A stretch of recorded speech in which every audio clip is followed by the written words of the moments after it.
ঝিনাইদহের হরিণাকুণ্ডু উপজেলার তাহেরহুদা ইউনিয়নে বাংলাদেশ জামায়াতে ইসলামীর তাহেরহুদা ইউনিয়ন শাখার আয়োজনে একটি নির্বাচনী আলোচনা সভা অনুষ্ঠিত হয়েছে। শুক্রবার বিকালে তাহেরহুদা গ্রামের উত্তরপাড়ার জামে মসজিদে এই আলোচনা সভার আয়োজন করা হয়। উক্ত সভায় পবিত্র কুরআন থেকে তেলাওয়াত করেন মোহাম্মদ নুরুল ইসলাম। আলোচনা সভায় ৫ নম্বর ওয়ার্ডের আমির মোহাম্মদ দিলওয়ার হোসেন সভাপতিত্ব করেন। প্রধান অতিথি হিসেবে বক্তব্য রাখেন তাহেরহুদা ইউনিয়নের তদারককারী আব্দুল আজ্জি কাদেরী।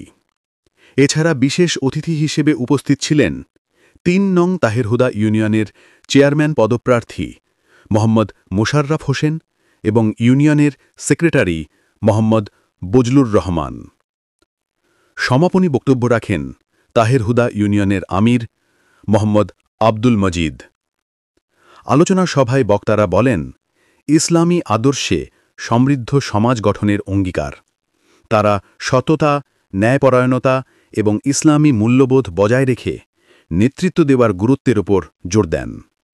পাশাপাশি ঐক্য ও পরিশ্রমের মাধ্যমে শক্তিশালী নেতৃত্ব গঠনের বিষয়েও বিশেষ গুরুত্ব দেওয়া হয়।